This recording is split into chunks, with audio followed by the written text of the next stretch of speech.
right, ladies and gentlemen, boys and girls, children of all ages, welcome to a brand new episode of the Gamer Section Podcast.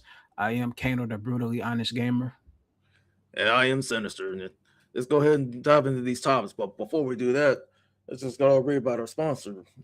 It's like, hey, listeners, quick shout out to our sponsor, W Energy. If you're grinding, through long gaming sessions, late night streams, or just need an extra focus, then try W Energy. It's got you covered with zero sugar, no artificial colors, and packed with clean energy that keeps you going without the crash. Now, here's the best part. You're part of the gamer section community. You can use our code gamer section at checkout to get a special deal. And seriously, whether you're gaming, creating, or just need a boost, grab W Energy and level up your focus and energy. That's DUBBY Energy, code gamer section. Right. I definitely got to get that W Energy stuff because they got different type of flavors, man. They got the s'mores, they got the Sour Patch Kids kind, they got the chocolate kind. They got a whole different type of flavors with them joints too. I ain't lying. I say pick it up if you haven't picked it up. Yeah, You dig? So what you've been playing as of late though? nothing. With Nothing. all this crazy weather, plus, just doing daddy duty.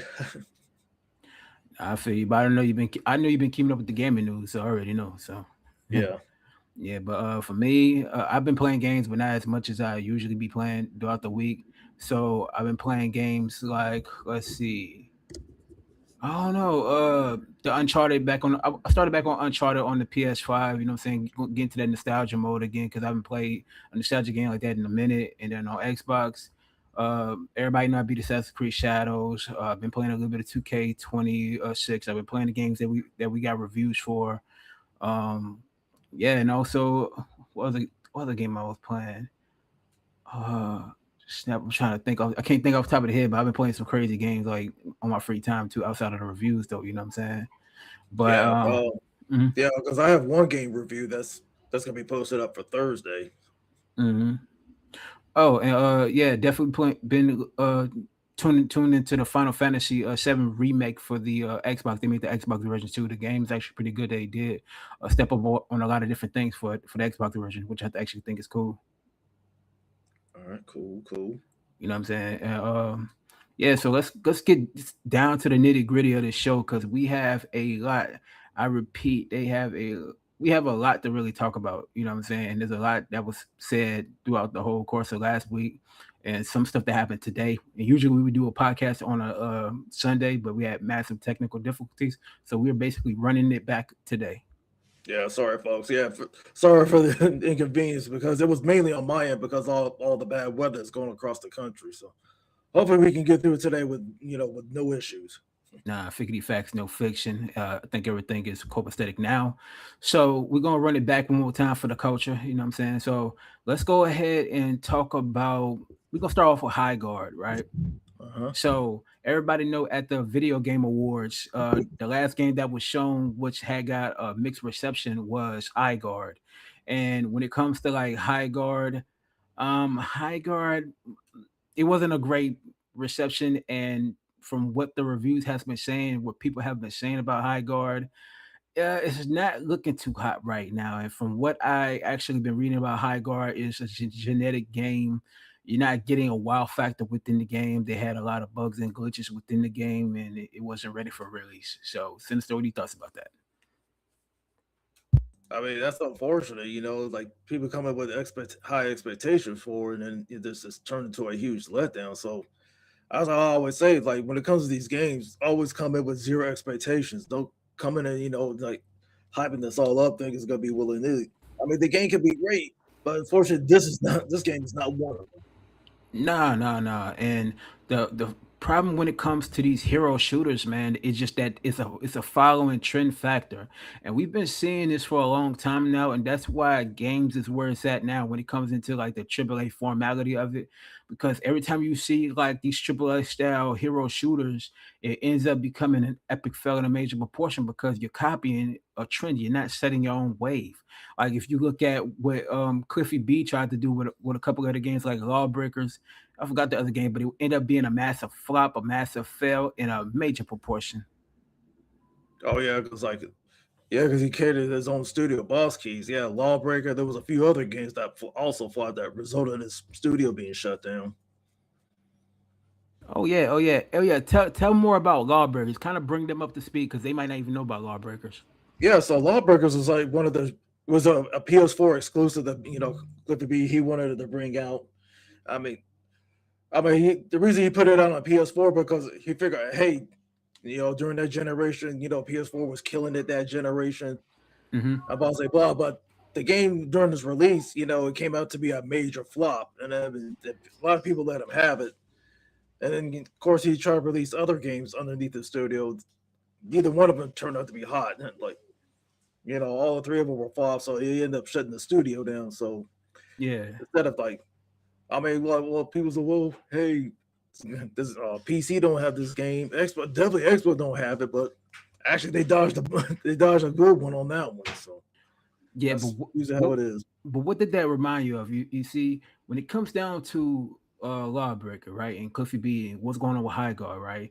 It kind of reminds you of what's going on with Team Kill Media because they want to put a game towards a particular platform for one that where they have the refund issues with when it comes to that, you know what I'm saying? But that's not what High Guard, but when it comes to games in that nature, they just rush a product, and when they rush a product, it doesn't come out to be. You know what I'm saying? Like Cyberpunk, it was rushed out. It wasn't even close to being ready to release. And you see High Guard wasn't ready to be out there like that. But you could see the potential with High Guard, but you don't see the longevity of it. But for me, I'm definitely gonna give it a try. I'm definitely gonna play it myself, and we'll come back to the topic like next week's podcast, and I'll let you know my personal reaction to the game. um when it comes to a High Guard, I don't see no high like hope for it. But what about you? What are your plans for the game in the future I endeavors on mean, the game? I tried the game out for myself, so get my 2 cents in. I don't want to listen to anybody else. Like, hey, anybody else who said, hey, that's based on them. But I want to try it for myself to get my 2 cents in Yeah. to see how it really is. So that's all I gotta say about it. You know what? I got an idea. Let's go ahead. We're gonna go ahead and collaborate on this assignment, and we're gonna give our honest take. So we're gonna, get on the Xbox Live party. We ain't did this in a long time. We got to Right. start playing more games together. But we're gonna get in the Xbox Live party, and we're going to play High Guard for ourselves. We might live stream it on Twitch, and we're gonna give our honest assessment. You know what I'm saying, live on air on Twitch, and we'll just see if it's like a hidden formality or it's a dismissive formality with that game. You dig what I'm saying? But Right. honestly, though, I feel like High Guard it follows too many trending topics and don't have a lot of originality of its own, which they really need to really start doing better at. If they would have did well with that game, the number one thing they should have really critiqued and fixed with that game is they should have added like a single player campaign that's worth a while. You know what I'm saying? If they would add like a single player campaign, you could pick one of the characters that you want to pick on there to play with and actually have a compelling story, then it will go places. If you just putting out a multiplayer game that really kind of had that bare bones modes and all this other stuff, then it's not going to go far. No, it's gonna fail. Just it just goes to show like, hey, come up with your own ideas. Hmm. Then quit following the trends because like I said, a lot of people are following like you're getting burned out on some of these same kind of games that are coming out. Hmm. Because this generation we've been getting a lot of roguelike games and a lot of Souls like games. Yeah. It's like come up with something different. But that's the reason I like the indie games. Like at least they're taking the risk to come up with something new, something fresh and creative. Facts. Instead of just copy and paste. Facts. They should have been did that, man. But it's like we're in a day and age when it comes to gaming, dog. It's just like everything is follow a trend. Don't be original nowadays. That's why I look at indie games as more of the mecca of gaming at this point because indie games they stand out more, but they do have some indie developers. Not going to say all that will follow the trend just like a AAA developer, which I think they need to really set the tone. That's why I like more, or I like more of the indie developers that create more passion projects because passion projects they really stand out. Like I tell you, like this year, the type of genre of games that I gotten fatigue of that I really don't care for as much as I used to like cozy games, like cozy style games, I don't like at all. They boring to me. You know what I'm saying? Like, or if you look at Animal Crossing, right? Yeah. I say that type of game, and no disrespect to the females other, I love the ladies love me. You know what I'm saying? But I feel like that's more suitable for the ladies and for the kids. You know what I'm saying? Um, because even when I was a kid, I looked at Animal Crossing like, man, that could be a little cool game. You know what I'm saying? Yeah, But as an adult, you'd be like, nah, that's more so towards the ladies and more towards the kids. You know what I'm saying? For that type of style game, I could be wrong right. because there's a lot of females that play a lot of hardcore games like Call of Duty and all these other stuff too. Believe me, I ain't gonna sugarcoat. I tell a true story. I remember a few years ago I was playing 2K online and I was Yep. playing against a female. I had a female on my team and she went in though. She was shooting. She was doing. She basically got busy on the basketball court. You feel what I'm saying? So I'm not gonna knock. I ain't gonna knock no woman that play hardcore games. You feel me, like Mortal Kombat or whatever. You feel me? So I ain't gonna knock that. But what I'm saying is though, like the genre of games that I actually got like burnt out on for sure is like Souls like games. I kind of got burnt out on. I play it to a degree. And roguelike games I do not like roguelike games at all, and RTS games I don't like RTS games at all. But because roguelike games, like if you get so far in the game and you don't have a save point, and then you get towards the end of the game and you end up becoming unalive, you have to start over from the beginning of the game again. You know I'm gonna be pissed off, bro. I ain't gonna want to play the game ever again. Yeah, because like you put in all that work, all that effort, doesn't mean then you get eliminated, then you got to start all over again. It's like no, because I think the thing about the roguelike games, like all the items, the powers that you used up during your last playthrough, you always get random items. Uh Yeah. huh. Exactly. But side note too, we're still working on OBS to try to better the format for y'all.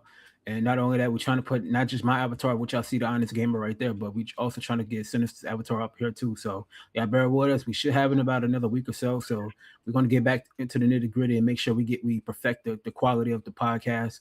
And also the Gamer Section podcast is not only just on YouTube, it's on Spotify, Apple Music, Deezer, Pandora, Amazon. We got about to get it on SoundCloud very soon as well, so y'all could just have the audio format as well. So y'all stay tuned for that. Right on.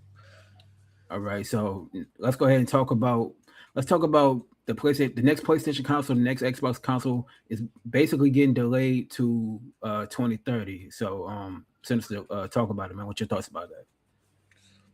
I mean, I'm glad that they'll push it back to 2030, so that way they're not rushing these like new consoles out. I mean, yeah, everything like this AI is implemented. I mean, if they put it to good use, yeah, that's all good. But I mean, yeah, because I mean, both these systems, they're gonna have like the amount of horsepower in there just to show, hey, the best graphics out there. How the gameplay is gonna be like that. Like, I mean, to me, I like a good balance of both gameplay and graphics. And Hmm. I'm not the ones who's just like, oh my god, I'm all only for the graphics and things like that. So, Yeah, but anyway, like as far as like the system goes, like like I mean, you have from now, which is basically 4 years from now. So yeah, basically, those 4 years from now, like up until they release the new systems, like I was like, look, I'm just like everything else. I'm coming in with zero expectations. Like whenever they're gonna come out like with a showcase or state of play just to talk about the new console, the new platforms. Okay, I'm all ears. I like to see what they bring to the table. What's the controller gonna look like? What's the system gonna look like? hmm, Because like some of them, like of course, like PlayStation. I mean, a lot of times, they come up with their different colors. They use the grays, the blacks, like or random color systems, like from Ward 1 to 5 and stuff like that. Like for Xbox, yeah, the OG Xbox, it was all black and green. Then the 360 came out, they switched to a light gray. Then of course they had other color variants after that. Then the Xbox Ones went back to the all black scheme, and same thing with the Series X. But the One S, has the Series S, has that white color scheme, but it also has its other color schemes after that. But hmm, however, but as far as like the system itself, like as long as it performs and stuff like that, but yeah, depending on how the design is, like well, that's a wait and see approach. But it's not all about the design. I want to see how it performs, like how it functions.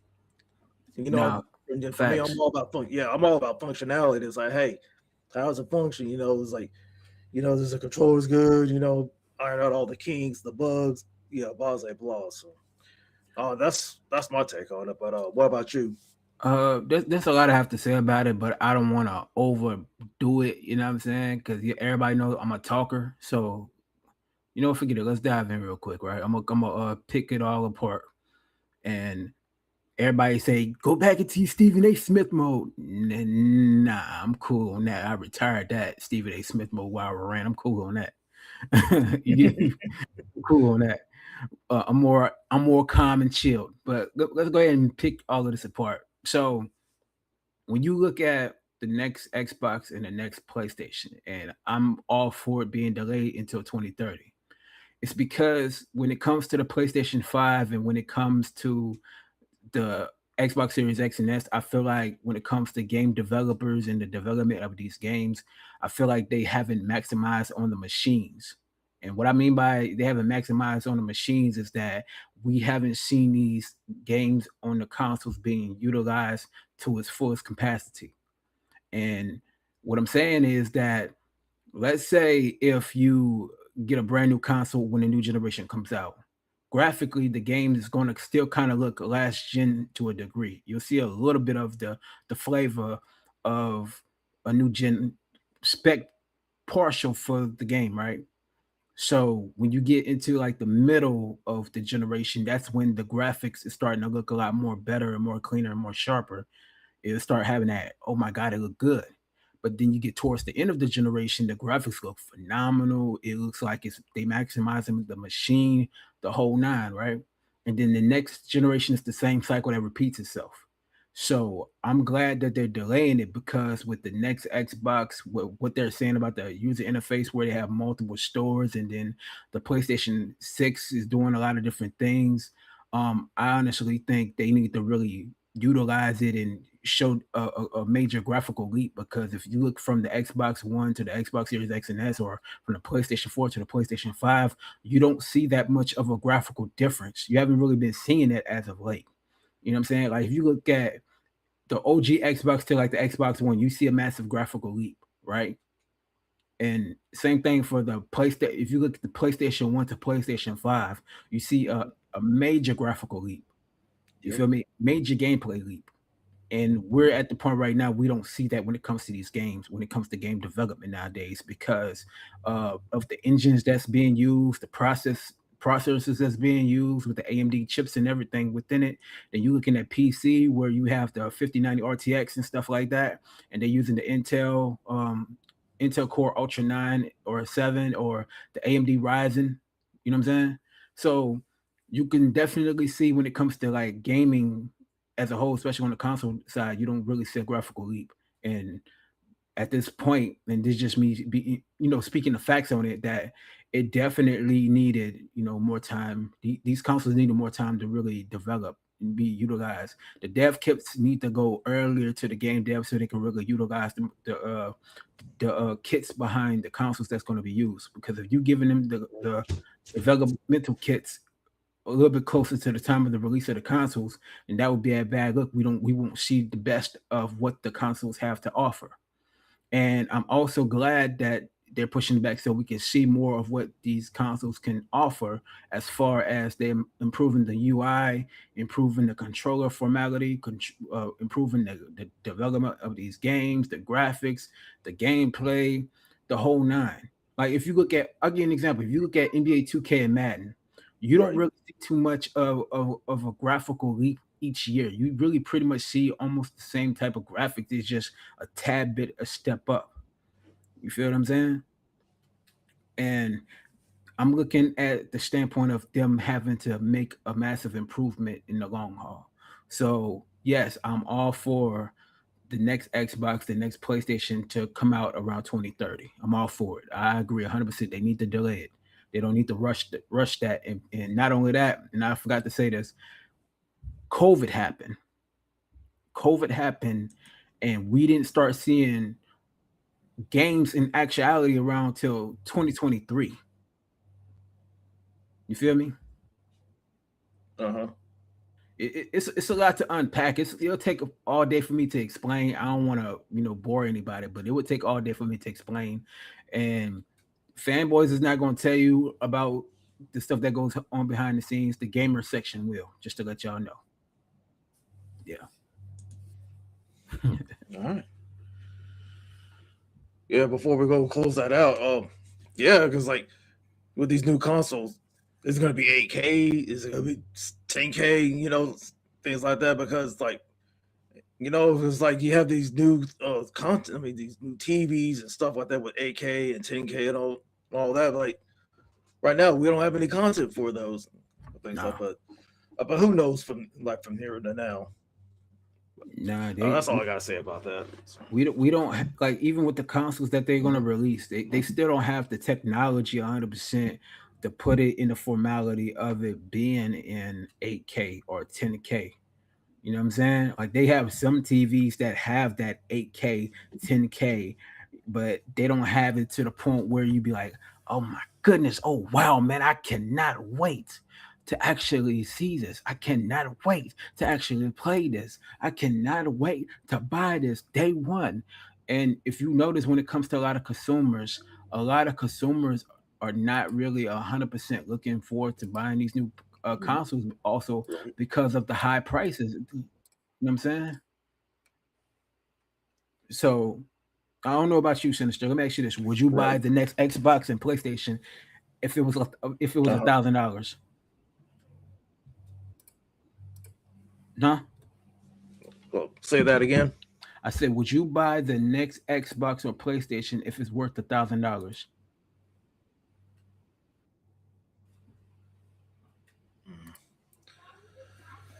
Can you hear me?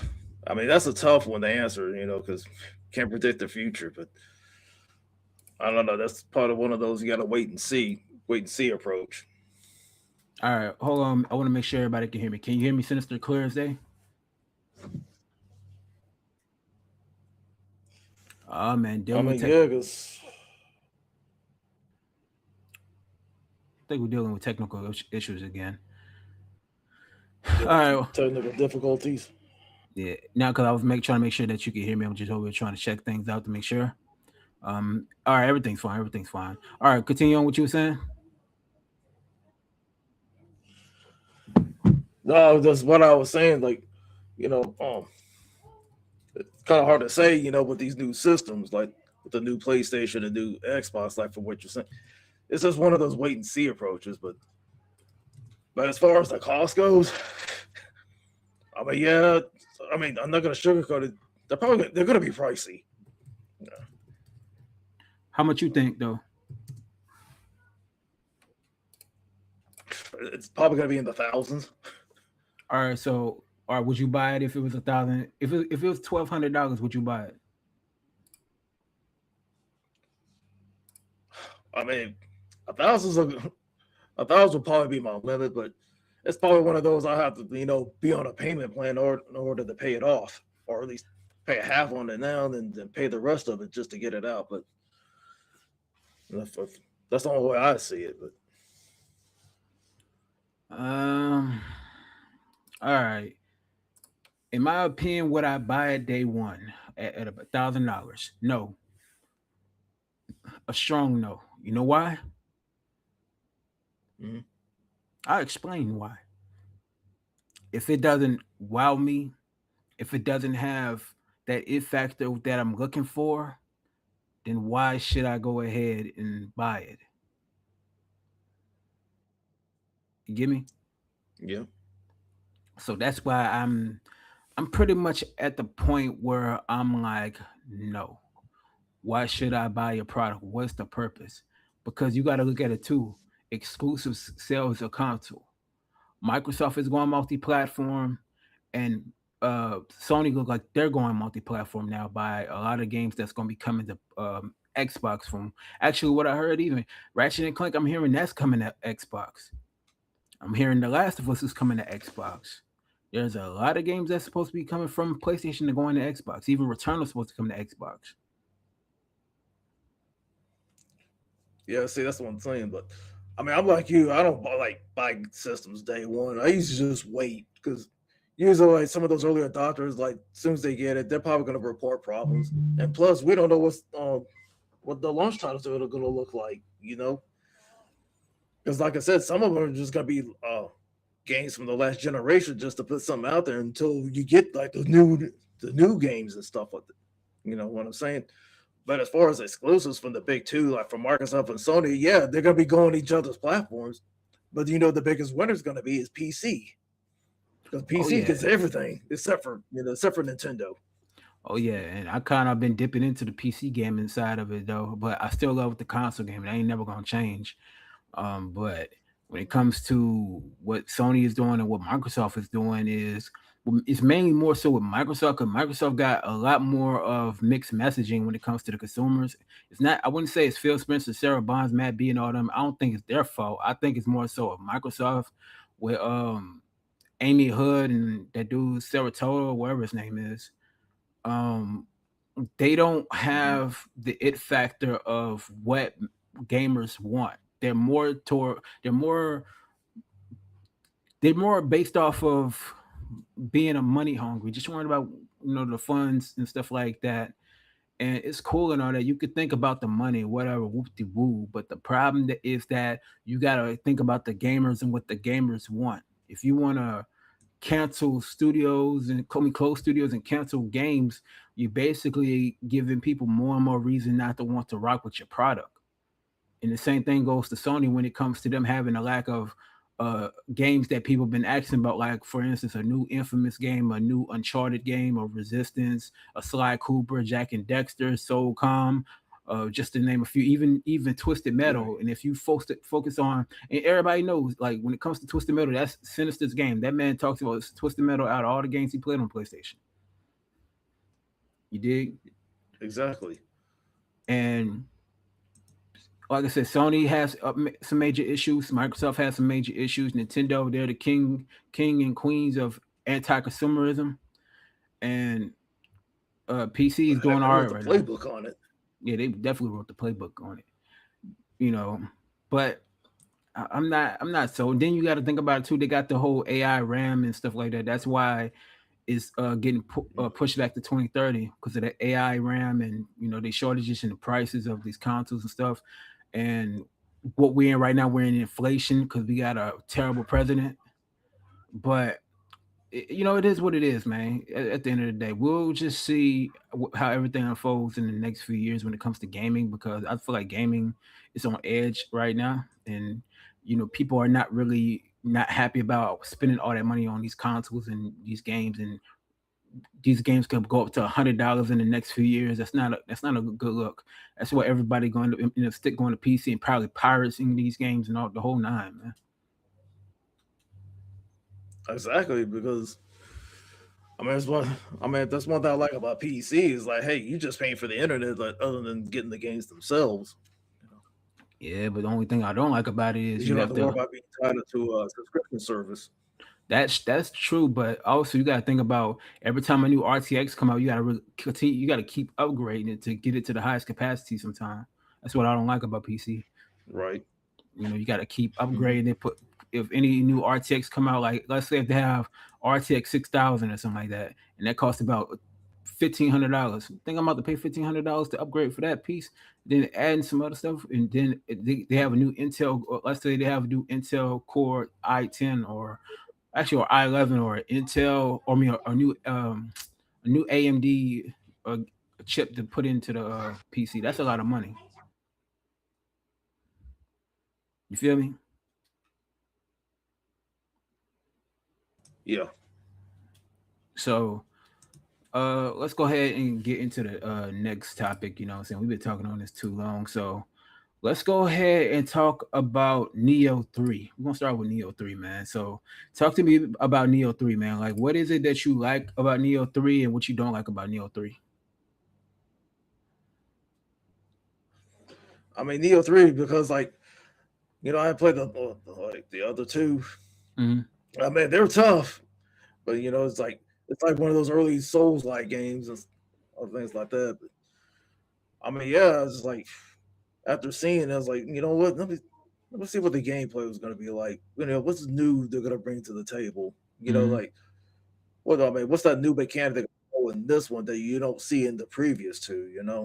Yeah. But I have the first one, the complete edition on PC, and it plays great on there. But as far as this one goes, I got to see like some more gameplay before I think about okay, before I think about want to try it out. It's like, hey, like they're going to send me a code. I'll be happy to review it, to get my 2 cents on it, because I mean, I like the setting and the theme of it, like the warriors and stuff like that, armored up, blades are going, things like that. So, that's what I'd like to see on it.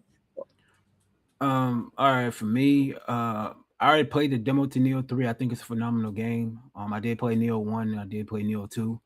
Um, it's a Souls like game. Like I told you, I'm Souls fatigued. Hopefully, it has different modes where it'll be easier for a lot of consumers. If it's a lot easier for a lot of consumers, it's cool. And people think I hate Souls like games. No, I just wish that if you make a Souls like game, have your own identity and do better with the parrying system because a lot of these Souls like games have terrible parrying systems. And when I played with Neo 3, it actually got a phenomenal parrying system. And the people that made Neo 3 is the same people that made Wulong Fallen Dynasty.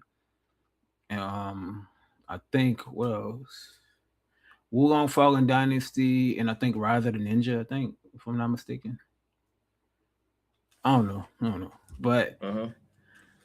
we'll see, man. Like, we should be have an early review code so we can play and review the game and give y'all our honest take on it. So we'll definitely see on that though for the show.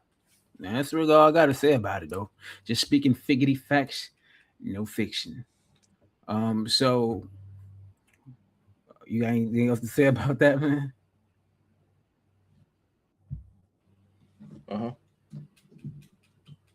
Well, say again. I said, do you have anything else to say about Neo 3? No, no, no, I Okay, don't have anything else to say. I bet that. All right. First of all, going over the developer showcase. What are your thoughts about Fable? First and foremost, man, we ain't gonna skip past the fact that we saw the Xbox developers direct. We can't skip past that, man. And we saw the whole thing. So I got a quick question for you though, Sinister man. If you had to give a score on the Xbox developer direct, what would you give it?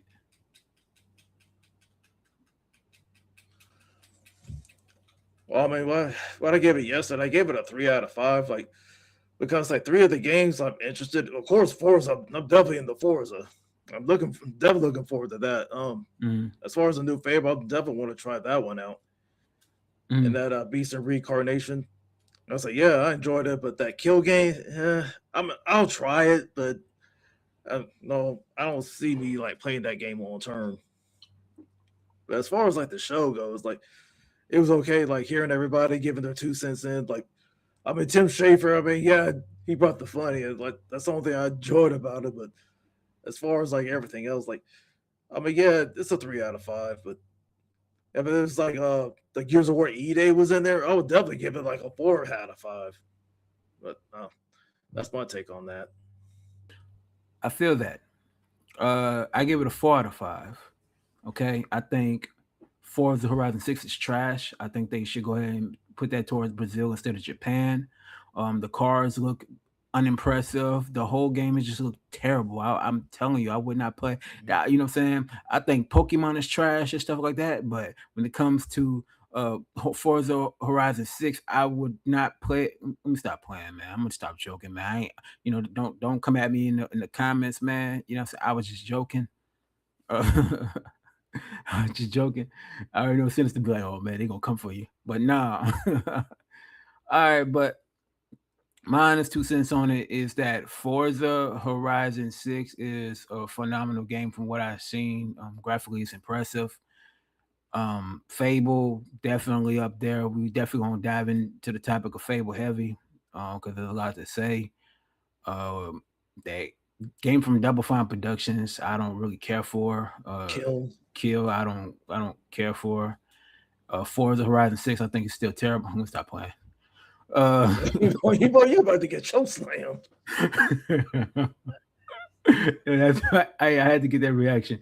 But no, like the best three is Beast of Reincarnation, Forza Horizon 6, and Fable. And killing, nah, I'm good on. I probably tried, but I'm pretty much cool on that game. But I know people gonna want to know our review and our reactions to the game, so we will do a review for that game. Um, No, we're not trashing it. It's like it's not a terrible game. It's just, I mean, it's just not right up our alley. But now, nah, if you have like, now I'm sure the others who love multiplayer party games, say, oh man, hey, that is definitely right up your alley. Because I'm sure you'll have way more fun on that game than Kano I would do. exactly, because if I'm playing it and you already know me how I get down with it. I ain't gonna be too fond of the game, so I'm already on the defense about that. When it comes to Beast of Reincarnation, Fable, and Forza Horizon 6, Hmm. like Fable, you know what? We're gonna break each of them bit by bit because it's gonna be one big topic. Right. Uh, we're gonna start off with Beast of Reincarnation. So, Sinister, what did you like and disliked about Beast of Reincarnation? Oh, what I love about it is the setting. I mean, the character, like, I think her name is Emma. Mm-hmm. Emma and Koo, the wolf. It's almost like the boy and his dog kind of vibe, what I get out of it. Set in a post-apocalyptic world. Mm-hmm. And it's cool that she has all these plant powers. What I don't like about it, well, I can't say it's really bad. I mean, Mm-hmm. I got a little bit of the story, but I mean, as soon as I play it, I'll probably be proven wrong about how about the story is. But I mean, right now, I'm just not feeling the story as of yet. As of yet, Mm-hmm. keep in mind, as of yet. Mm-hmm. Probably when I ever get my hands on and play it, there's gonna be a whole different story. I'll probably have a different tune about it. So Okay. Now, for me playing, like not playing, but as me seeing Beast of Reincarnation, I'm definitely excited about it. But the problem that I have within that game is, again, it has Souls like vibes to it. You know what I'm saying? yep, And honestly, I don't knock Souls like games. I actually like Souls like games, but I'm Souls like fatigue. And what I mean yep, when I say I'm Souls like fatigue is that we have too many Souls like games. right, Okay? Let's not sugarcoat it. It's not no candy coated nice around this piece. We gonna talk about it like this. You know what I'm talking about? I'm telling you, bro. Beast of Reincarnation is a Souls like in a sense, and we get too many of them. It's like a blend between Monster Hunter, Wild Hearts, and with a little mix of hack and slash. Not on no levels of Devil May Cry, but you can see it on the levels of Near, and I like that. But the right, problem is that it has Souls like features that I do not like. You hear me? Because we got too much of that all day long, all day, every day. We need to make a change. Make it just a straight up hack and slash game. Okay? Like Devil May Cry. That was a straight up hack and slash game. right. But here's the thing. When the first version of Devil May Cry 3 came out and people were crying that it was too hard, Not to me, it was actually good. I was good. I got through I the easy. hey, I wasn't tripping about it, but the thing is, Kakai had to make a special edition just to make it a little bit more balanced. You know what I'm Whoop saying? de doo. They can cry river about it.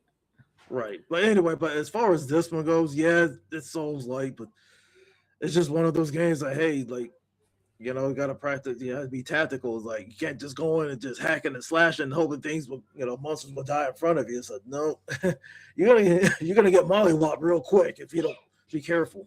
Molly whopped to a highest capacity. But no, what I do like a Beast of Reincarnation is it does have somewhat of hack and slash elements to it. It seems like it got a good storyline and actually got meaning behind that game. So that's what I love about it. I love about the storytelling. I love the elements of the gameplay. I love what it can do, what the future holds, and what it actually can do for sure. So I'm definitely gonna give it a shot. That's definitely day one for me when I do play it. You know what I'm saying? So. Uh, Right. what about killing? What you liked and what you didn't like about that game? I mean, killing. I mean, I like the presentation, especially by Tim Schafer. Like, Yeah. I mean, yeah, I can see they were trying to do something outside the box, but even though it is a multiplayer party game, I mean, everything else. But what I don't like about it, there's no single player mode. You know, because like it's all multiplayer. Even though they got these different modes just to make sure, hey, you're not playing the same mode all the time, blah blah blah. But Hmm. it'd be nice. Let's just breaking up the gameplay. It's like, hey, have a single player mode. Just in case you don't have any friends around or don't feel like playing with randoms online. I mean, that's my take. But like I said, I'll play it. Just to get my 2 cents on it. It's like, look, I'm not gonna knock it. I was like, hey, how you even played it yet? Look. I was like, listen up, Junior. I will try it out for myself. This is just No, to let you know, hey, I'm trying it out with an open mind. I ain't just gonna come in. I was like, oh, this game is garbage. I don't feel like playing. No, you know, I'm no going in with an facts. open mind. No facts. So, Saying here, I try with open mind, but I'm not too fond of the game because it's a multiplayer game for one, two. You can tell it might not have a story mode two or three. You definitely gonna see that it'll be repetitive after a while. I don't feel like it's gonna be worthwhile. I feel like it's gonna be more bare bones than an actual game. It's gonna be like it's gonna go out like bleeding edge. yep. If that makes any sense. I don't see it. I don't see the longevity in that game. I Mhm. wish they would make another single player game that's worthwhile, like Psychonauts 3. Oh yeah, I'm definitely looking forward to that. Exactly. So I wish they would do that. But I know that's probably on the cards down the road, but I don't see it right now. When it comes down to killing, I don't see the longevity within the game. You know what I'm saying? I'm not knocking it, you know what I'm saying? But I don't see the longevity in it. And it's good that it's a multi-platform game. But like I said, when it comes to Xbox, they need to make the Xbox Game Studio formality of it exclusive with the exclusive games, and let Bethesda, Activision, Blizzard, King be all multi-platform style games. Like if you look Right. at Call of Duty's multi-platform, but Call of Duty Black Ops 7 is trash. I ain't gonna sugarcoat it. So let's go ahead and talk about, hold up. Speaking of trash games, let's talk about Forza Horizon.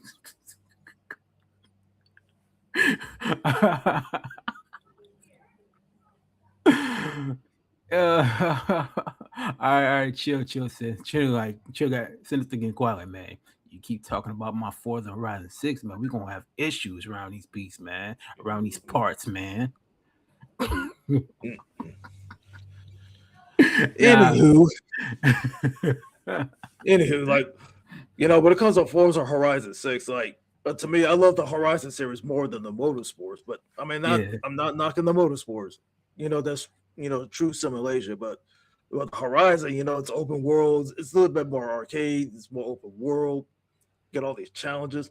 And what I love about this one, it's finally set in Japan. I was like, yes, finally we got one that's set in Japan. Like Hmm. get to do like a whole lot of drifting and all the other challenges. I mean, graphic looks amazing. Like Forza's 4, 5, and 6. I mean, like I said, all three of those games look amazing on there. I mean, I just interesting like get those new cars. I mean, yeah, but this time, like, yeah, you start out as a tourist in this one. So I think I had to give it to player. I'm gonna try to do something outside the box. It's like, okay, instead of you being a super fan, like, so basically you have to earn your way to the festival. So that way, hey, they'll open up even more things for you to drive around to explore or things like that. So yeah, definitely on May 19th because that's an important day to me.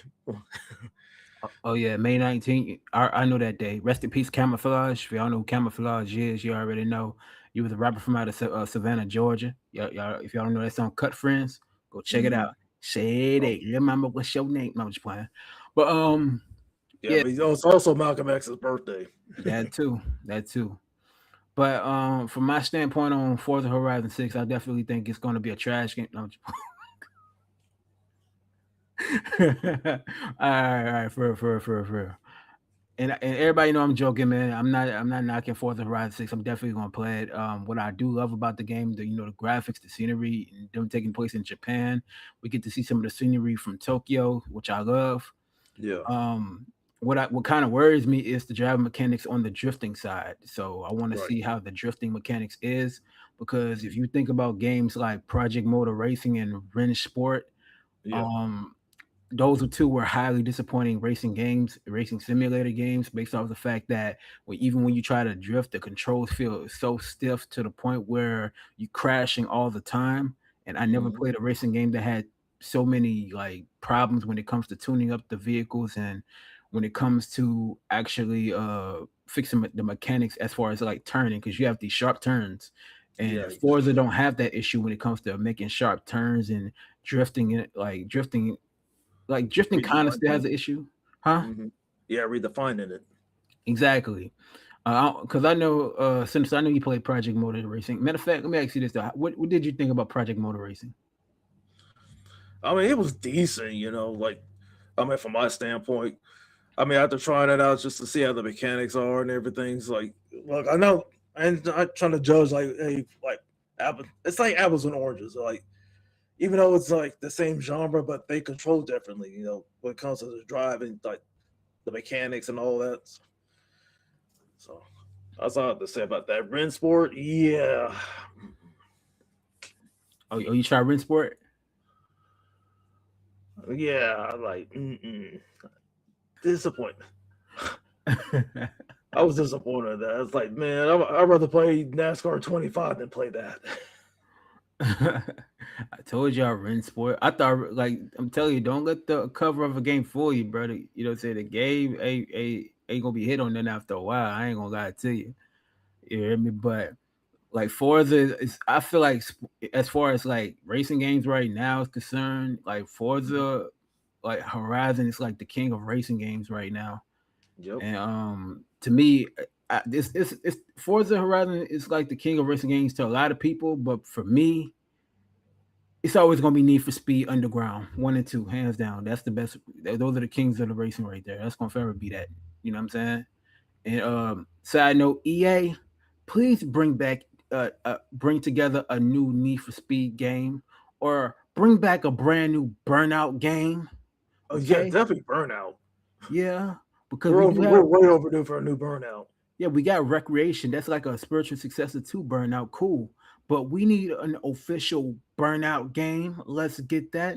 Oh, and another side note is I found out this though, and I'm kind of like happy though, man. And there's like rumors that's been going around, floating around heavy, man. Rockstar Games is putting an idea together for people to pitch a new Midnight Club game. So Please make it happen.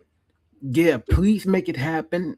Rockstar Games, green like the Midnight Club series, so we can get a Dub Edition 2.0. Oh yeah, Like, yeah, come because I on. love playing double editions, especially on the Xbox with the custom soundtracks. Man.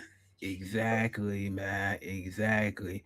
I ain't gonna lie though. I blended a lot of hip hop and R&B when it comes to Dub Edition. I remember, and y'all probably gonna laugh at me, man. Like I did, it had one song, like 150 Cent song, and then right after that, I had that Ashanti song. Every little thing playing in the car.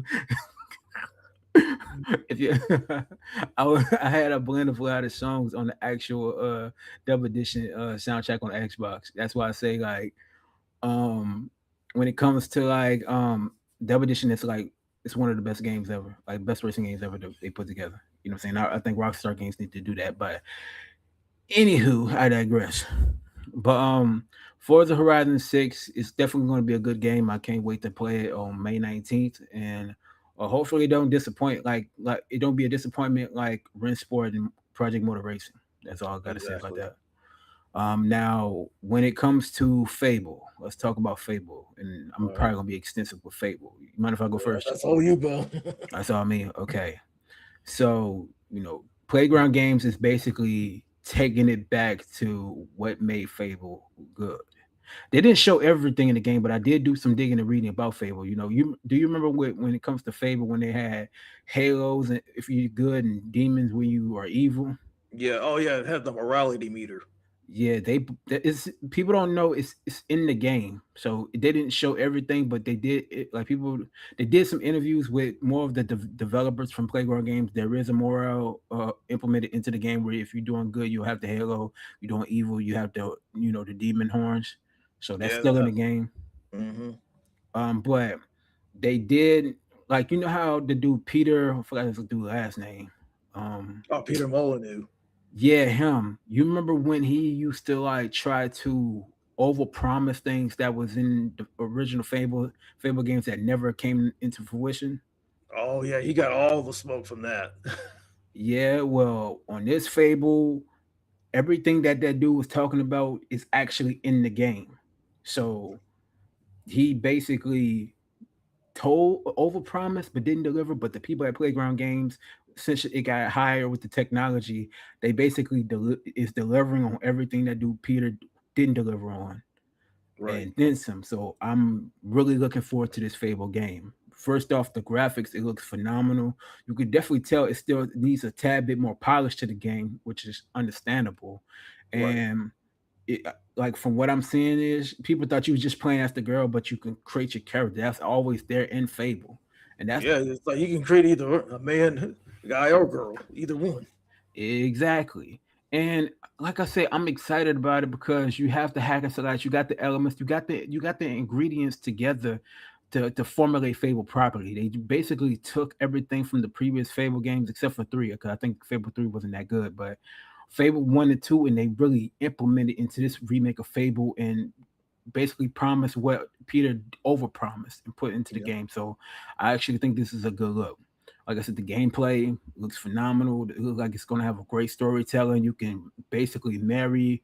You could be in multiple marriages if you want. You can have buku kids. You can do good deeds or evil deeds. You can basically own a town, but also the people may have a lot of different perceptions about you. Like let's say if you own the property of the people that's there, and you end up kicking them out, they can be homeless and they really won't like you, or they buy property and they just show you a lot of love. You basically could choose to get shown love or people envy you. So it's like the choice is yours. You have to really pick your poison.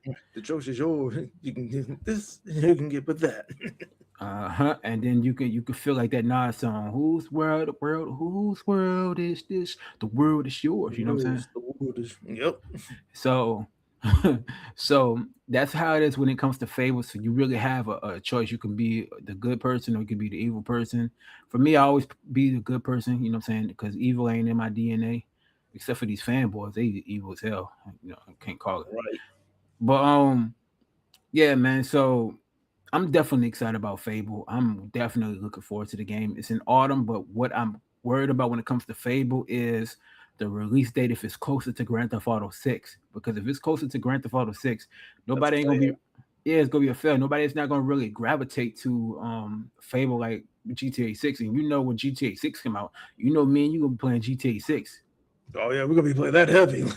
Exactly. You know what I'm saying? So like Fable, I'm looking forward to the game. I'm excited about the game, but the problem that I have is that the release date. They said autumn 2026. Will it release late September? If it release in October, okay. But if you releasing it close to November, that's gonna be a massive fail. Yep. I say best case scenario, release it around late September. That'd be the best move to make because you releasing the game. If you release a game close to November or around November, where Grand Theft Auto 6 is at, that's gonna be a massive fail, and it's going that attempt on that situation is gonna go down the drain. It's gonna be Right. more downer than that country grammar song from Nugget. You know what I No. mean? Yeah. But about that though, what are your thoughts about Favor? What is your pros and cons about it? I mean, I'm interested in it. Like, I mean, because I played the previous ones. Like, got that British humor. Got the combat. You got the morality meter. You get the reactions from the people depending on what you done, good or bad. But what I liked about the first one, especially when you're about to get it on when you're soon to be wife, it shows that condom right there in the front. I mean, I found that hilarious. But Mm-hmm. yeah, I mean, you may not see it this time, and like, well, you may see it on this one, but depending on how it is, like, it's always cool, like go around, like get married, have a family, and all that. Blah blah blah. Like, yeah, I'm gonna see how it is. Be the good person. Everything. And then if I ever do another playthrough, I'll do the reverse and see how it is. Like how people envy you or you just be infamous. No facts. Yeah, but as far as a release window, yeah, definitely September to mid October. That's the time they should release it. So that way, hey, you get ahead on the sales, you get more people engaged in playing it. So that way, when November comes around, it doesn't conflict with GTA 6. At least you get a head start of it. But now, if you're like mid October to late October, that's a problem because it gets closer to November. It gets around GTA 6. Yeah. So out of 2026, like Xbox, yeah, you better do the right thing. Put the game out at least late September to early October or mid October. That time window. Do the right thing. Yeah, they better do the right thing like Spike Lee, man. Be smart about it's not just with Fable, but with all games, man. Don't try to Right. release a game around Grand Theft Auto 6. I know there's going to be individuals that say, man, I don't feel Grand Theft Auto. I'm going to put it out probably the same thing as Grand Theft Auto. Like, let's say if they put the next Call of Duty game and Grand Theft Auto 6 to say, on the same exact day. Call of Duty, Grand Theft Auto 6. Grand Theft Auto 6, Call of Duty. I'm playing Grand Theft Auto 6 over Call of Duty. Point blank. Period. Oh yeah, same here. You know what I'm saying? Let's do another game. Judas. Everybody know Judas. That's supposed to be like the spiritual successor to Bioshock from the same people that made Bioshock. Judas, Grand Theft Auto 6. Grand Theft Auto 6, Judas. I'm playing Grand Theft Auto 6. Yep. Okay. One more game, for example. Let's say if they decide to say, okay, let me go ahead and put Madden, no Madden, NBA 2K27 and Grand Theft Auto 6 on the same day. NBA 2K27, Grand Theft Auto 6, Grand Theft Auto 6, NBA 2K27. I'm playing Grand Theft Auto 6 over NBA 2K27. You get what Hmm. I'm saying? Yep. So there's nothing to be contested about, man. Grand Theft Auto 6 is gonna be that wave. I guarantee you that game gonna get Game of the Year nominations and probably gonna win Game of the Year. Oh yeah. You know what I'm saying? But we'll see because like even next month or in February, March, and April, it's about to be jam packed with a lot of video game releases to be excited about. And yeah, man, the Xbox games is gonna be good because the Xbox got a lot of games coming out this year. Even Gears of War E Day, Halo Combat Evolved remake, Yeah. Fable. Yeah. This Um, year's the anniversary of Halo. exactly. And then not only that, it's the 25th anniversary of Xbox, so they're gonna come out with a lot of games. November 15th. Yeah, man. So it's definitely a beautiful thing when it comes to Xbox, but I feel like not Xbox, but Microsoft is doing stuff in a, I wouldn't say idiotic, but yeah, basically idiotic way when it comes to the exclusivity with their games. Hmm. Um, I don't really know what to say, but I'm pretty much done with speaking on it. I don't know what you about to say, but I'm pretty much done. I've pretty much wrapped it up here. All right, Pinpoint. Let's talk about something else, man. All right. I'll start off. The Nintendo Switch 2 that has like a set U.S. record sales. It basically smashed U.S. records. So yeah, like ever since it dropped out last June up to now, Mm-hmm. yeah, I mean it's been. I mean, even though the news has been good and bad on both their parts, but still, like, I mean, it's selling, smashing records like that. I mean, 143 million sold globally. Mm-hmm. I mean, that's good and all that, even surpassing the OG Switch. But I Mm-hmm. mean, wow, I mean, it's been like the fastest selling console in U.S. history, but selling like 1.6 million units during this launch month, which was last June. I was like, man, this. Then they got another like 1.1 million sales record held previously by the PS4. I was like, dang, but Sony and their PS4. So Yeah. I was like, yeah, I mean, I have the Switch too. I mean, there's some decent games on there, but the only one I didn't buy the Switch 2 version of is especially Metroid, because I read about it. It's like there's not much of a difference between the Switch One and Switch Two and things like that. It's just, I mean, we talk about Nintendo and their anti-consumerism. They wrote the playbook about it, so we're not gonna. We already spoke about that. But however, Yeah. however, with the Switch Two, I mean, smash your records because they got consumers that they're enjoying it. They're gonna go out and get it no matter what. So, what's your take on that? Well, I'm not gonna call it the Nintendo Switch 2. I'm just gonna call it the Nintendo Switch Pro because basically it's a Nintendo Switch 1.5. It's not a full-fledged Nintendo Switch 2 because you don't really see much difference. I'll be blatantly honest. Like, okay, look at the user interface. It's pretty much the same from the original Nintendo Switch. Yeah, Okay, gaming wise, when it comes to the graphical side, it's not that much different. You feel me? It's just like a little bit of an enhancement of. I'm gonna say like this here: Nintendo Switch 2 is just an enhancement of the Nintendo Switch, regular Nintendo Switch. If you uh, look at the biggest difference of it is the games run at 60 frames per second. That's it. yeah, basically. You feel me? And then the game, if you got it on the dock, it runs at 4K on the TV. But if you playing it on Yeah, handheld, it's like 1080p. yep, 1080p 60. Exactly. So you don't see much of a difference with it. And when you look at the chat and voice chat and stuff, you don't see much of a difference. It's pretty much the same. So that's why I say it's a Nintendo Switch Pro or a Nintendo Switch 1.5. It's not a full-fledged Nintendo Switch 2. That's why I can't really take that seriously. But congratulations on it selling what it's selling. That's good. But the question is, what games would it have this year that'd be worthwhile for people who want to buy the Switch 2 and the longevity? Because I feel like right there, they should have kind of waited and really put more emphasis and put more work in the Nintendo Switch 2. You get what I'm saying? Right. And I don't have a Nintendo Switch 2 yet. Do I plan on getting one down the road? Yeah. But as of right now, if I were to get a Nintendo Switch 2 right now, I'm only going to be playing games that I haven't played from the original Nintendo Switch and I haven't Hmm. finished from the Nintendo Switch. You feel what I'm saying? So you don't have that wow factor. You don't have that effect of why should people want to buy the Nintendo Switch 2 for the longevity. It sold what, 4 million already? Yeah. So what makes you think that it's going to sell 20 to 30 million by the next 2 years if they don't have the wow factor of games in the long run? Because if you look at the Switch 2, they had a weak lineup of games when it was released. Yep. It was basically the games we already played for the Xbox Series X and S and PS5 already, like Cyberpunk. The third Okay, parties.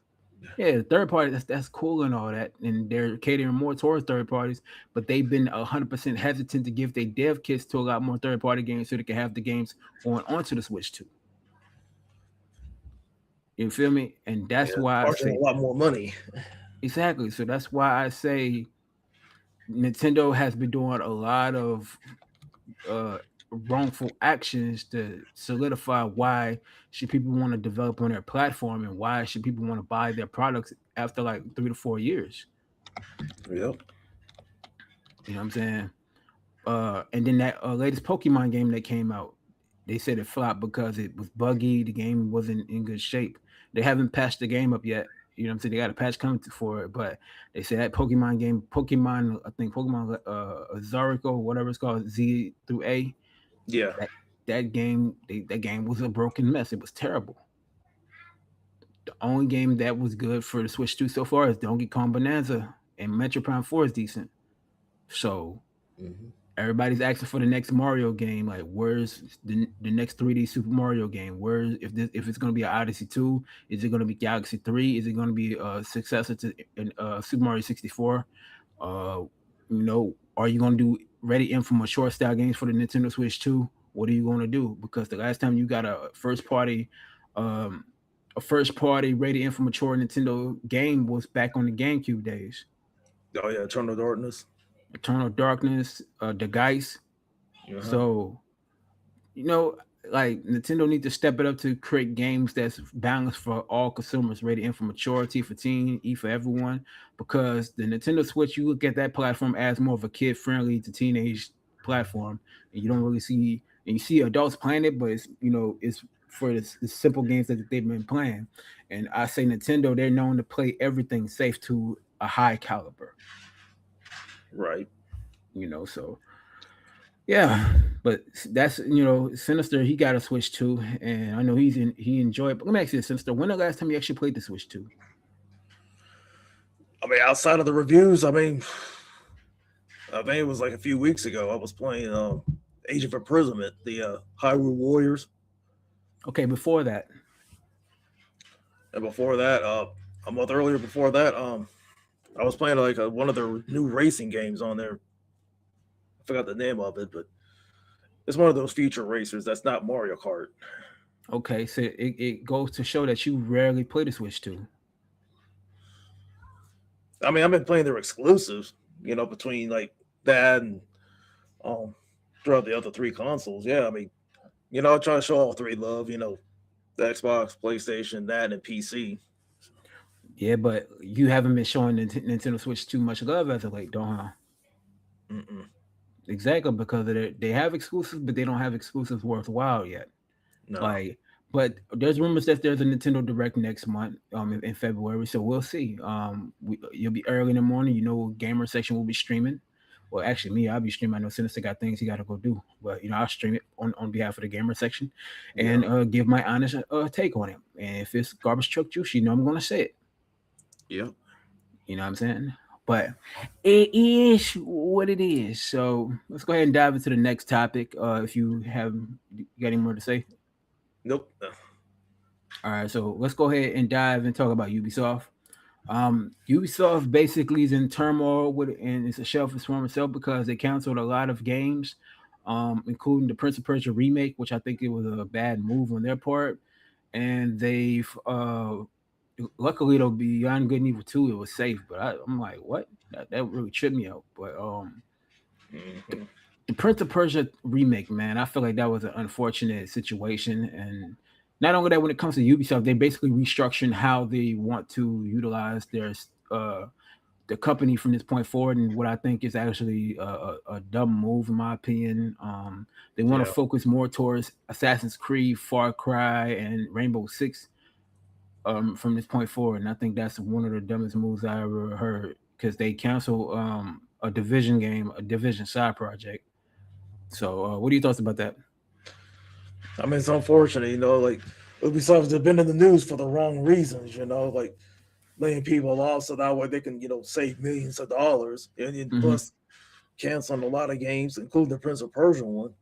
And now Yeah, they want people back in the office, the mandate everybody come back to the offices so that way, hey, come out with these new projects. But I mean, but lately, because I mean, what's been their cash cow lately? Assassin's Creed basically been one of them.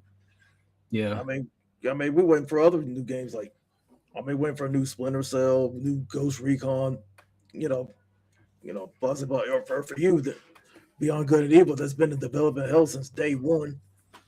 You yeah, know, man, yeah, man. yeah, because Eve Go Mo.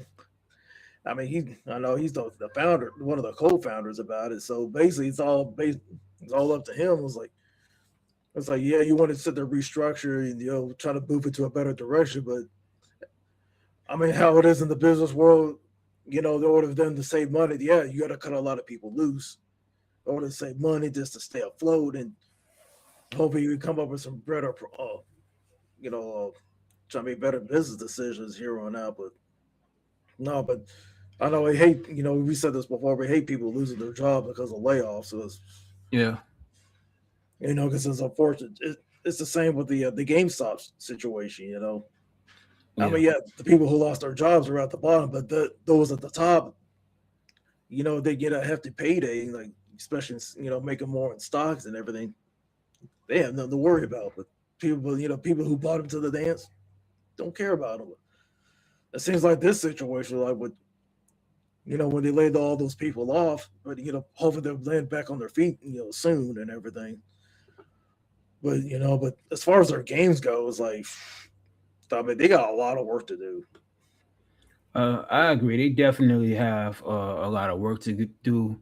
And Just Dance, that game is safe, but how can you play Just Dance on the Xbox and you can't play? I don't make no sense to me. How you gonna get Just Dance? You can't even play it on Xbox. You can't get no high score in the game. You get that? I don't know. I can't see that. Or same thing with PlayStation. I Right. say I say Just Dance needs to be like a Nintendo Switch exclusive, like a Nintendo exclusive, in my opinion. Exactly. Um, but when it comes to Ubisoft, they really are becoming the shelf their former selves because they milking the heck out of Assassin's Creed. Like, don't get me wrong, Assassin's Creed Shadows is cool and all that. Yeah. I think that was the best Assassin's Creed since Origins, in my opinion. Hmm. And and I finished the DLC already for that. But Assassin's Creed Shadows is cool. But they really milking Assassin's Creed to the highest caliber. We haven't had a Far Cry game since Far Cry 6, and that was all the way back in 2021, 2022. Yeah. So we do need a Far Cry game. That's overdue. We need a Splinter Cell game. That game hasn't been canceled, but we do need a new Splinter Cell game. That's figgy facts, no fiction. Yeah. But Yeah. Because I didn't like the last Ghost Recon game, but oh, I would love to Breakpoint. see a new one. I haven't played Breakpoint. I didn't like Wildlands. I didn't like it how the mechanics was for Wildlands. Oh, Wildlands, I enjoyed that one, but Breakpoint, not different story. Yeah, I have to give Wildlands a try. Definitely, I have to give it a better try because I'm gonna have to really like play it. Because shout out to the homie Silent. You know what I mean? He said he was trying to get me to play that game for the longest. Wildlands. Hmm. So like the Division. Division got their new mode coming soon. And we don't even know if they're gonna have a Ubisoft Forward after all this stuff that happened. You know what I'm saying?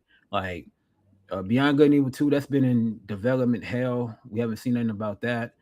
Yep. If they that game better be, if they've been developing that game for years, it better be a phenomenal game. It better have a game of the year written all over that game.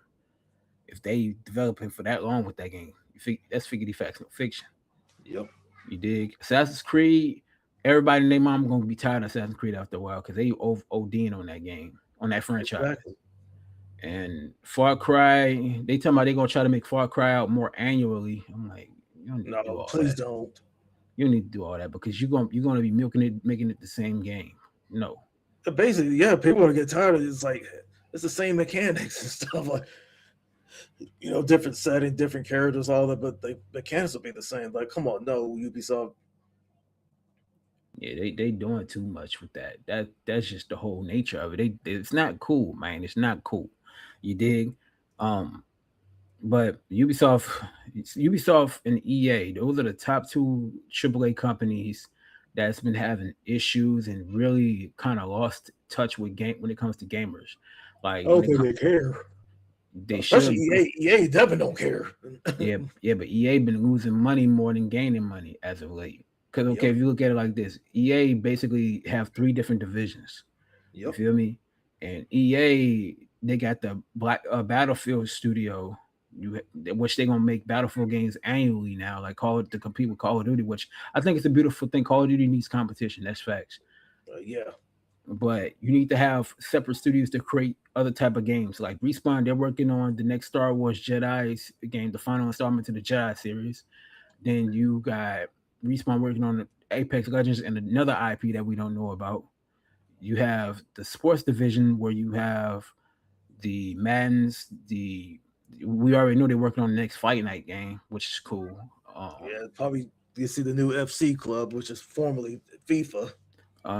NHL. I honestly think they need to put another subdivision and bring back EA Sports Big, man. That would help them sell a Yes. lot of games. You feel me? Yes. Because everybody know they got the run NBA the run that's coming soon this year, which I'm definitely hyped for. Because it has that nostalgia of NBA Street, so I'm looking Yep. forward to that game. If that game sells well, which I hope it does sell well, it'll give EA leverage to bring back NBA Street and SSX. And then, shout out to the devs that got an upcoming game coming out called Underground or World War. That's a spiritual successor to Def Jam Fight for New York. So, and we got an interview with them coming soon. With them on the website. Make sure y'all check out the gamer section.blogspot.com. That will give leeway for them to come out with another Def Jam game. But the problem with that is it's the licensing agreement. You feel me? Yeah. I Um, know that's definitely gonna be the biggest hurdle to get over. yeah, and hopefully, side note, hopefully they to people that don't know, I do music too. I make music. I'm a musician. They put one of my songs on Underground World War game. Hopefully they put that on there. You know what I'm saying? But I digress anyway. But anywho, Ubisoft is starting to become a shell of its former self because even Rayman 30th anniversary that got announced, but that's only coming to the PS 5 and Nintendo Switch and PC, and it's skipping Xbox. And in my mind, I think it should just be a multi-platform type of situation. Yeah, that's a mistake. It's like we're gonna alienate you. I mean, yeah, you're gonna put it on those three, but yeah, you're gonna skip the Xbox. Exactly. That's why I think it's stupid, in my opinion. It's just retarded.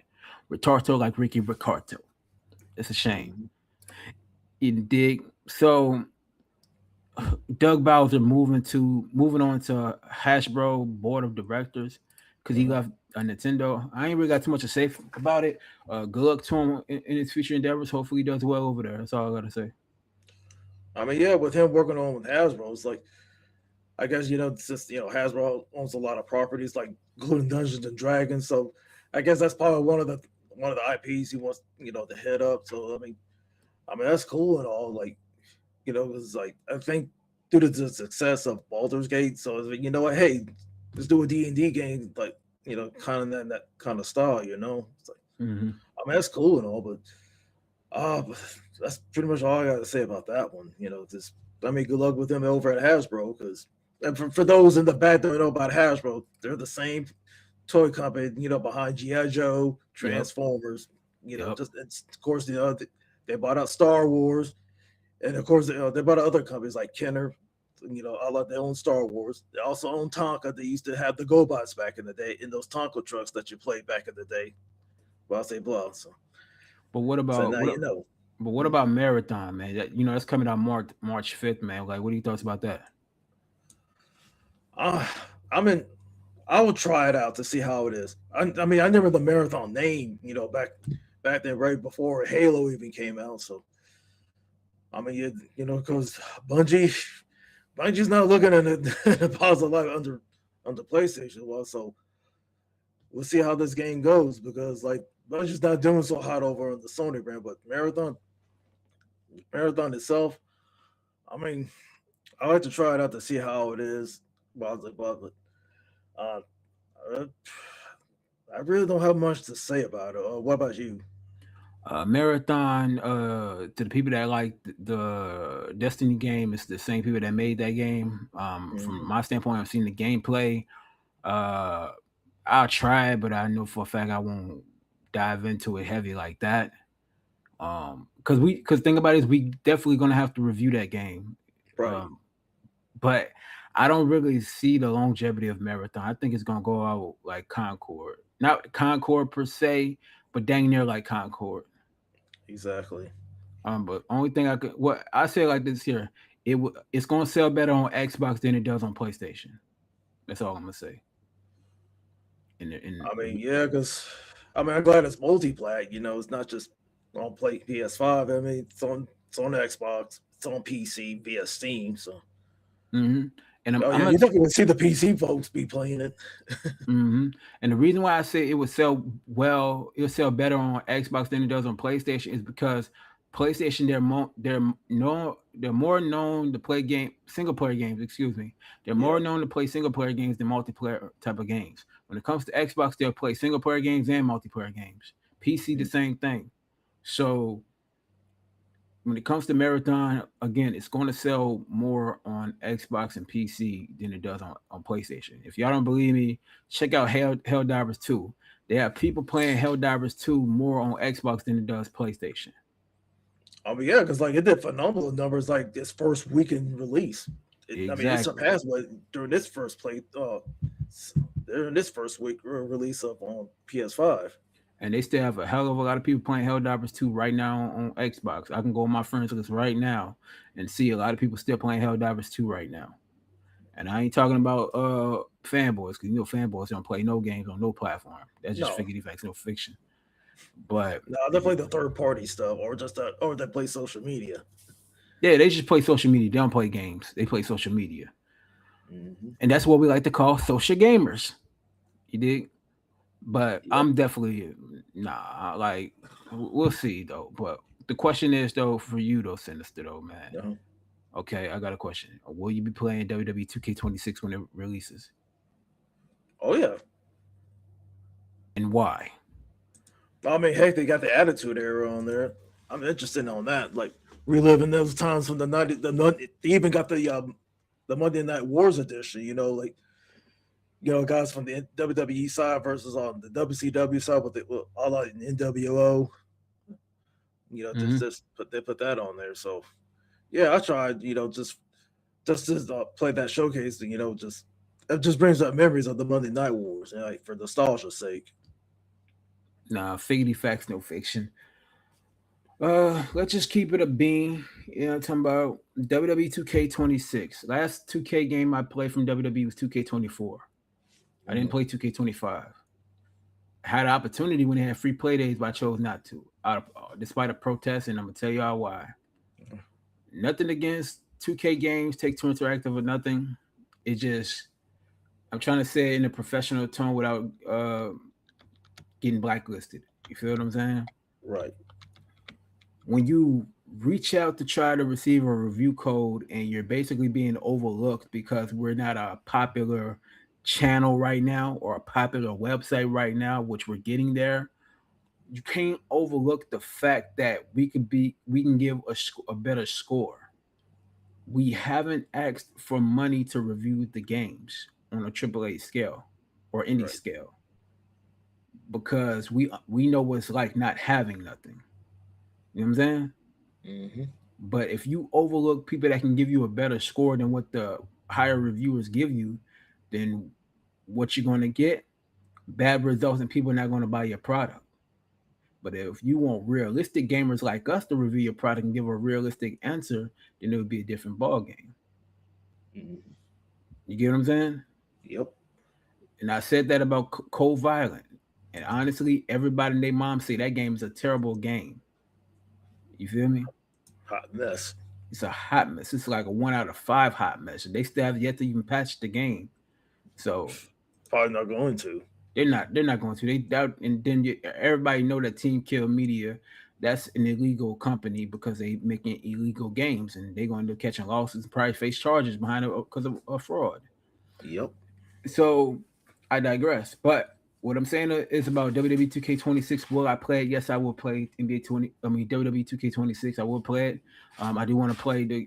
Only reason why I play WWE 2K26 or whatever is because of my career and some of the other modes. You feel me? But I'm Mhm. definitely gonna play it. I'm just hoping that with WWE 2K26 they go back to the formality of how SmackDown Shut Your Mouth and Here Come the Pain was with the format. You know how the Oh ring, yeah. yeah, you know how the ring was a lot wider and bigger, Hmm. and the when you move around the game, it felt more fluid and it felt fun. But when you look at Yep.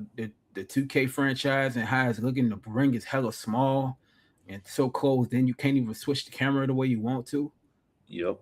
That's what I don't like about the WWE 2K games when it comes. That's some of the reasons why I don't like the WWE 2K games because you don't have the ring and the formality where it's supposed to be. Because like SmackDown Shut Your Mouth and SmackDown Here Comes the Pain and WWE Raw 1 and 2 and Day of Reckoning, the rings was wider. Even AEW Fight Forever, the ring is wide. Yep. You know what I'm saying? And even though AEW Fight Forever is bare bones game and stuff like that, but WWE 2K is just not. It don't hit right when it comes to the formality of it. You know what I'm saying? Yeah, I hear you. So, so what I'm saying to you is though, bro, they got to do better with WWE 2K. They got to, bring the pain. They got to bring the mayhem to a whole nother capacity because they got a lot of other wrestling games that are coming out that's supposed to come out this year, like the Wrestling Cade. There's rumors about the next AEW fighting game coming out. Yep. Uh, they got, say I can't name the wrestling games off the top of the head, all of them, but they do have a good bit of wrestling games definitely coming out this year, and I can't wait to like play. You get what I'm saying? Yep. So I don't know, man. It's just that this year alone, they gotta really bring the mayhem. They gotta bring the storm. They gotta bring the haymakers. You feel what I'm saying? Hmm. That's all I really gotta say about it. Do you have any more thoughts about it, Sinister Tar Heel? You know, I don't. All right, so we come to the conclusion of the Gamer Section podcast, ladies and gentlemen, boys and girls, children of all ages. I am Kano, the brutally honest gamer. Y'all could definitely follow me on all my social medias at Real KO Kano. Even on my Twitter is at Real KO Kano because I got it back there now. And y'all can follow the Gamer Section on all social medias at the real. I say the real, at the Gamer Section. Excuse me, on Facebook, Twitter, Instagram, all of that. Now, if y'all want to get y'all gamer section merch, make sure y'all hit the link in the description, man. And if y'all want to get some great energy drinks, energy products, W Energy, Sinister did the formality earlier. You heard me? So y'all definitely go ahead and check out W Energy. That's our sponsor for the show. Again, rest in peace to Retro. You know what I'm saying? And Rest in peace, Retro.